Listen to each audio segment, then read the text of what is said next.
Belle comme un mirage qui aurait pris corps en plein désert, Pushkar est née d'un pétale de lotus tombé de la main de Brahma, Dieu créateur de l'univers. Son lac aux eaux pures est depuis la nuit des temps l'un des grands buts de pèlerinage de l'Inde.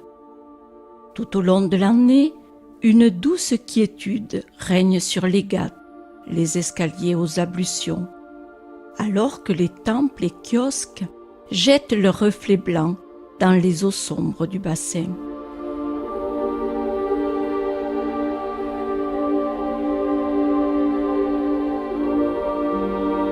Quotidiennement, des silhouettes indécises viennent se baigner dans les eaux sacrées, prier et faire des offrandes.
Pushkar ne sort de sa bienheureuse torpeur qu'en novembre, lors de la pleine lune de Kartik. À cette occasion, des milliers de pèlerins de tout horizon, tout âge et de toute caste, poussés par leur seule foi, viennent s'adonner au bain rituel. Après avoir parcouru de nombreux kilomètres, dans des bus bondés, les dévots se retrouvent dans les rues de la cité, où un sentiment d'apaisement émane de la cohue et où les sourires répondent aux jeux de coude.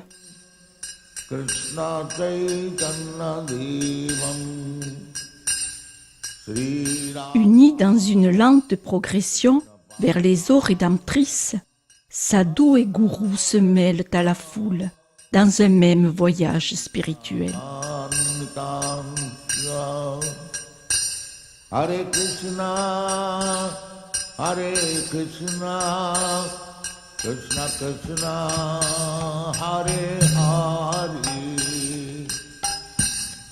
Hare Rama, Rama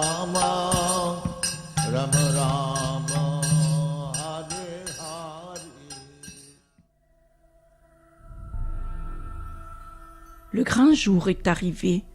Dès 3 heures du matin, les ghats s'animent d'une chorégraphie de gestes pieux, d'une effusion de larmes de joie et de rires mêlés.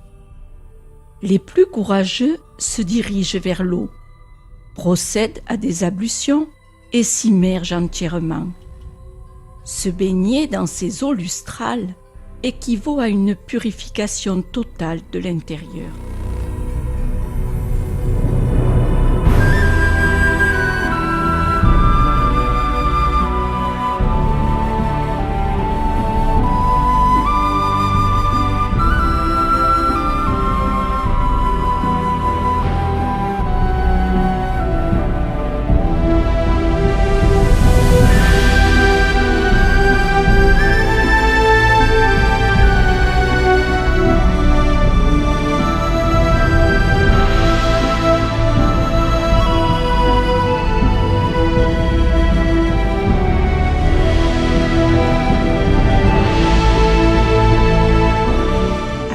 De la nuit, les rayons de lune s'évanouissent et emportent avec eux les dernières prières de Kartik Purnima, laissant Pushkar à sa solitude.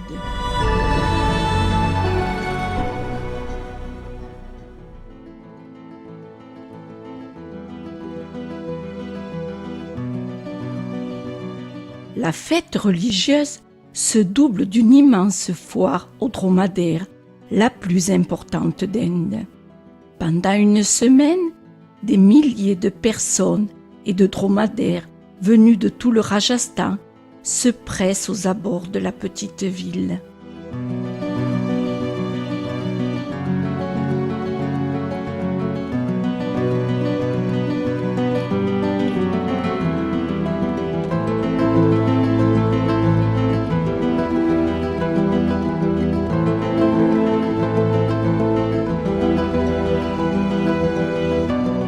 C'est un véritable spectacle à ciel ouvert. Les dorons, les coups dressés des camélidés, forment à perte de vue un océan de vagues brunes qu'une multitude de turbans ponctue çà et là de taches de couleur.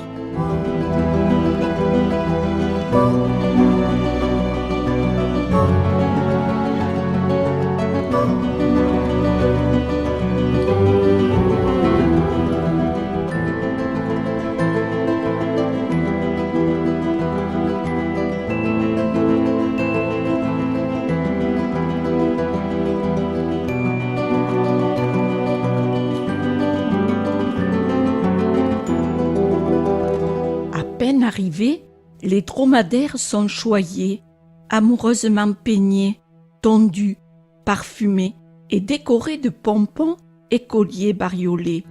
Ils participeront plus tard dans la semaine à un concours de beauté.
Sur le camp, la vie s'organise.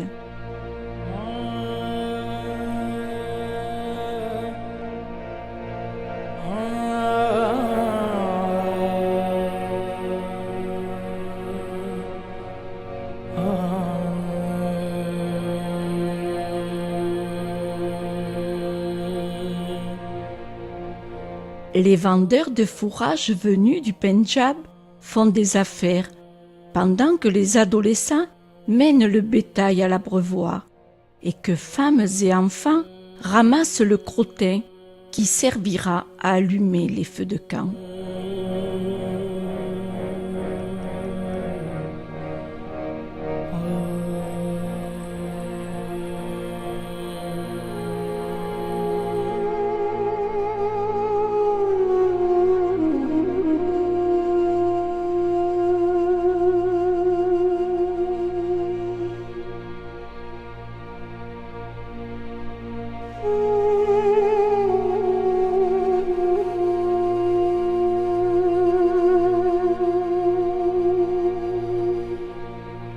Autour d'un thé et chapati, des cercles se forment et les discussions vont bon train au milieu des bêtes impassibles, indifférentes au bruit qui les entoure.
ou l'achat des dromadaires s'accompagnent de nombreux palabres.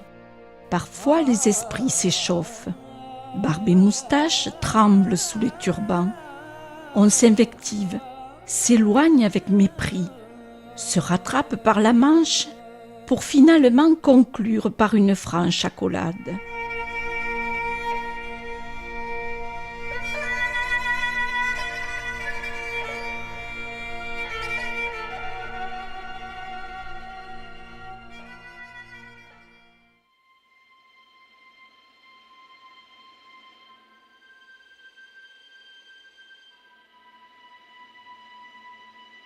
Dans la lumière rasante du couchant, les feux s'allument un à un, jetant leur éclat flamboyant sur le sable.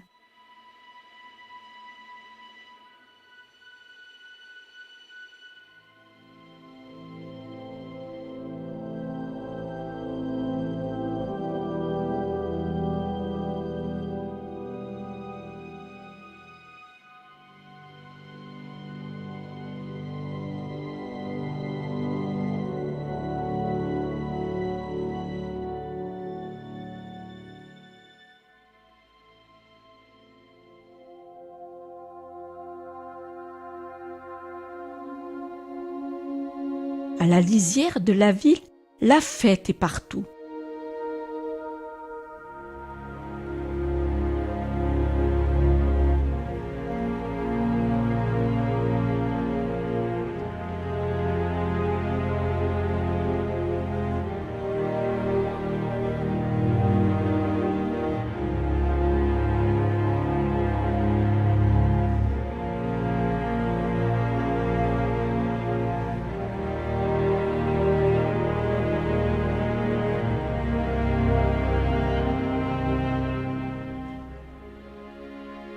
Enfants aux yeux pétillants, femmes drapées dans de magnifiques saris, vieillards en goguette, se hâtent aux abords de la grande roue ou des baraques de foire.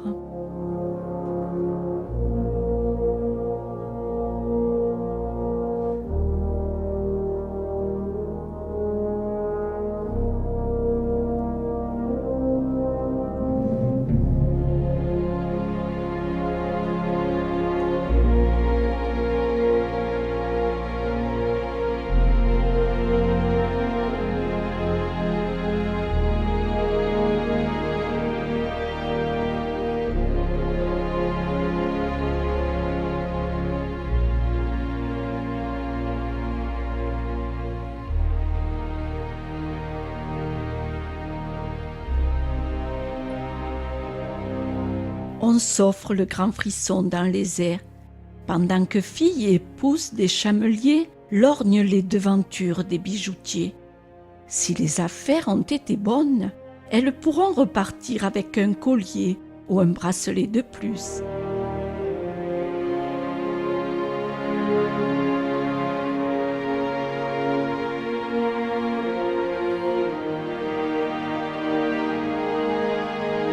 Sur le champ de dunes, les transactions sont terminées.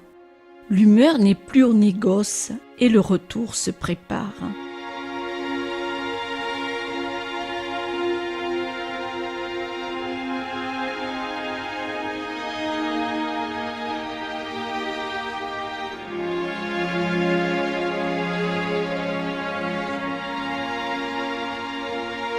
Et peu à peu, les silhouettes bibliques des hommes et des bêtes quittent les lieux en drapant la plaine d'un voile d'or, d'une beauté irréelle.